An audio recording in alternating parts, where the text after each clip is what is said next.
Hey everyone, and welcome to Cooking Companion TV. I'm Jenna Edwards, and this is an original recipe for my family's hot smoked salmon. So give this video a thumbs up if you like it, and let's get right to it. We use an actual smoker attachment on our grill for this, and I know there is a lot of fluctuation in smoker brands and functions, so I'll do my best to help you adjust as you need for your situation. But please note that we are not smoker experts. We just know how to do a couple of things really well. Regardless of what smoker you use, we need to brine our salmon. For a party of about 10 people, we use about 2 pounds of salmon. This is how giant the fillet was. The goal is to have some leftover for yourself for the next few days. The brine we use is brown sugar, 3 cups, kosher salt, 1 cup, 2 tablespoons each of cumin and onion powder. We make a shallow layer in a dish that's long enough to fit the entire fillet and something with sides because it gets really juicy towards the end.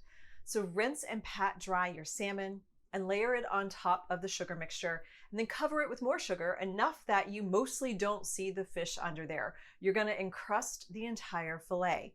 Let it sit, skin down, and cover it in plastic wrap in the refrigerator for 12 to 24 hours. We usually start the brine the night before, and that gives us enough time for it to set before we start smoking it in the morning or midday for it to be ready later on. And here it is after sitting overnight. This is why we need sides. Scoop off any remaining sugar mixture, rinse it again, pat it dry, and set out on a rack or a sheet pan or something uncovered for 2 hours in a breezy area to develop a film. The film gets the smoke to stick to the fish. Here's what ours looks like after 2 hours. The fish has a definite film to it. It almost looks candied at this point. Now we add a dry rub that's similar to the brine mixture.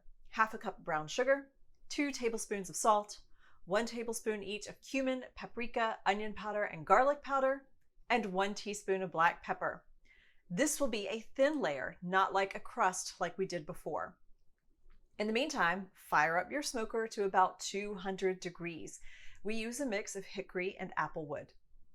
Carefully place the salmon fillet on the grill and smoke for 2 hours until the internal temp reaches 130 to 140.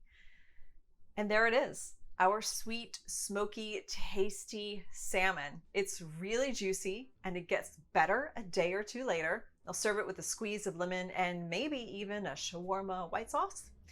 These are photos from Francois, my husband. Look at that crust. It's addicting, and I hope you have so much fun with this. It's become a standard at all of our parties and cookouts. Ask me your questions, and I'll do my best to guide you. I also will include the link that Francois used to develop his own version. All of this is in the video description below, along with some Amazon links to any of the products and tools used in the video. FYI, purchasing these links does give me a commission, and it helps to support the channel's production. The recipe is also below and at cookingcompaniontv.com/hot smoked salmon. Give this video a thumbs up and subscribe to this channel for more demos just like this. I'm Jenna Edwards, and thanks for watching.